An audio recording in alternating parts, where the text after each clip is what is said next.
Oi pessoal, como é que vocês estão? Tudo bem? Tudo tranquilos? Olha o que nós temos na lousa, gente. Olha, nós temos a sigla do Produto Interno Bruto.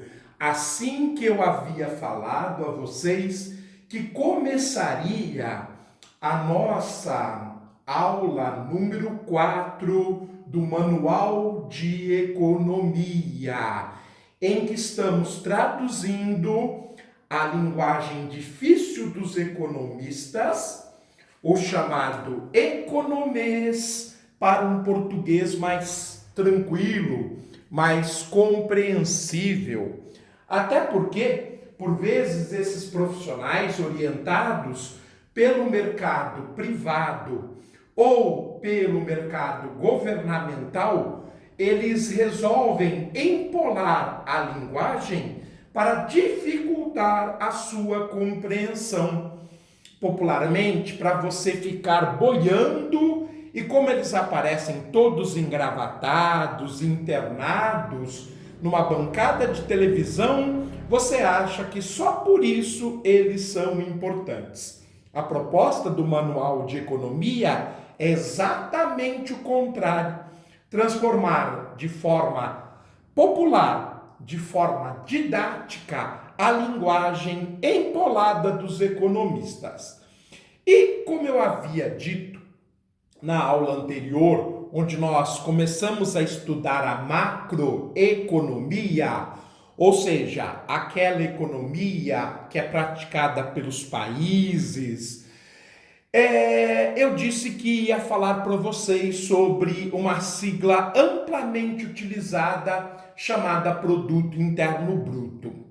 O Produto Interno Bruto nada mais é do que a riqueza que um país produz em um ano. Como é que a gente calcula a riqueza que o país produz em um ano? Basicamente, gente, nós calculamos todo o consumo, os investimentos, os gastos do governo na economia e a balança comercial. Lembrando que a balança comercial é a diferença entre o que vendemos, as exportações, e o que compramos, as importações. Então é isso. O produto interno bruto, de uma forma popular, de uma forma simplificada, pode ser calculada por aquela fórmula que vocês estão vendo no canto inferior à direita, aquela que encerra a lousa. Ali está escrito PIB, PIB de Produto Interno Bruto. Ou seja, ele é igual, ele é calculado utilizando a soma dos consumos, de todo o consumo do país, mais os investimentos, mais os gastos do governo na economia. O consumo está com a letra C em azul, o investimento com a letra I em laranja, os gastos do governo com a letra G em roxo.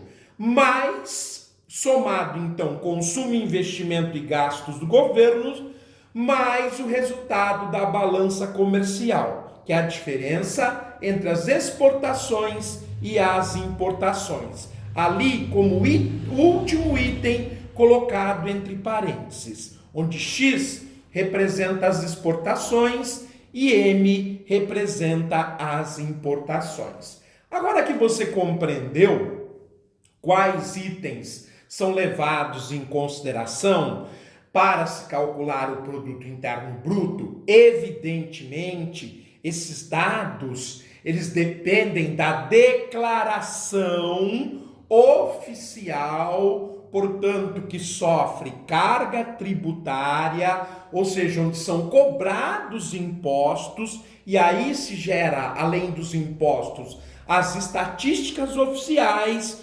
Logo, a sonegação, a chamada economia informal, aquela que é praticada por debaixo dos panos, ilegal, sem recolher impostos, Esse tipo de economia fraudulenta, nós chamamos de economia informal.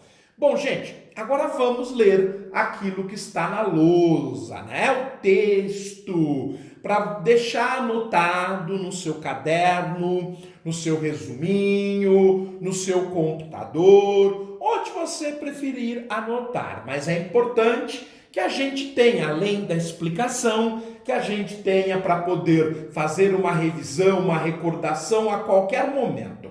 Vamos lá então, gente. Primeiro item da macroeconomia, PIB, sigla de Produto Interno Bruto. O que é o Produto Interno Bruto? A soma do valor de todos os bens e serviços produzidos em determinada área geográfica, normalmente em um país, em um certo período de tempo. Em geral, a informação é dada em um ano. É a principal medida usada para avaliar o tamanho de uma economia e compará-la com outras. Como nós já fizemos aqui no canal, nós temos aquela playlist chamada Top 10. Bem no início, eu listo as 10 maiores economias do mundo atual, baseadas, evidentemente, no Produto Interno Bruto. Para calcular o PIB, soma-se o valor de todos os bens materiais e serviços destinados ao consumo. Então, o primeiro item é o consumo. Por quê? Porque ele está ligado diretamente às necessidades humanas, às necessidades da população. Então, primeiro, soma-se o valor de todos os bens materiais e serviços destinados ao consumo. O valor de todos os bens e serviços destinados ao investimento. No caso do Brasil, o consumo é muito mais importante do que o investimento. Para a maioria da população, praticamente não sobra nada no final do mês para que eles possam fazer investimentos. Porém, infelizmente, esse segundo item, que são os destinados ao investimento, ele vem se tornando mais prioritário e mais importante do que o consumo. E quando isso acontece, quando a letra I, que são os bens e serviços destinados ao investimento, que ficam parados no banco valorizando e não geram bens materiais e serviços ao consumo, quando o I vai se tornando mais importante que C, quando o I vai se tornando maior que C, o resultado é o desemprego. Por quê? Porque vai crescendo o capital especulativo ligado ao I em benefício ao capital produtivo ligado ao C. Então agora a gente já começou a analisar os itens que formam o PIB para entender como é que funciona a economia. Bom, além do consumo e do investimento, temos também o valor dos gastos governamentais em bens e serviços, representados na fórmula pela letra G. G de gastos do governo ou simplesmente do governo.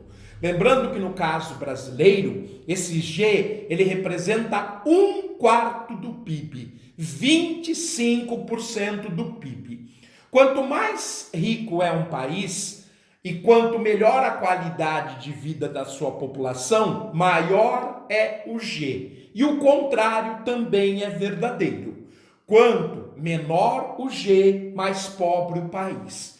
Nós temos provado isso sistematicamente através da nossa playlist Jornal do Masa Especial Países. Por enquanto, em 3 dúzias de países analisados, nós não encontramos exceção. Apesar do atual governo e da maioria da mídia que é paga que é determinada e doutrinada pelo governo, dizer o contrário. Dizer que o Estado brasileiro é muito grande, gasta muito. Na verdade, o problema não é o tamanho do Estado da economia, mas os desvios, a corrupção, a prevaricação, a malversação e, claro, a ineficiência. Além dos gastos governamentais, nós temos que acrescer a balança comercial. Então vamos continuar. E o valor em moeda nacional das exportações, ou seja, das vendas de um país, representado pela letra X, durante um ano, subtraindo-se o valor também em moeda nacional das importações, ou seja, das compras. Então, quando a gente substitui as vendas pelas compras, nós temos o saldo. O saldo é a balança comercial. A fórmula simplificada é X menos M, ou seja, X menos N dá o tamanho e a situação da nossa balança comercial. Se ela tem um saldo positivo, ela é superavitária. Se ela tem um saldo negativo, ela é deficitária. E se os dois, o X e o M, as exportações e as importações são iguais, que é muito raro, nós temos uma balança comercial neutra. Bom, para terminarmos, a fórmula simplificada do produto interno bruto, ela é calculada a partir da soma de 4 itens principais: o consumo, o investimento, a participação do governo na economia e o resultado da balança comercial. Muito bem, eu os aguardo na próxima aula do Manual de Economia para trazer novas informações teóricas, tabelas, gráficos, que nós então contribuiremos para que você entenda um pouco mais sobre a economia. Não se esqueça de se inscrever, de divulgar o canal, de comentar, de dar a sua curtida, o que é extremamente importante. Muito obrigado, um abraço, até a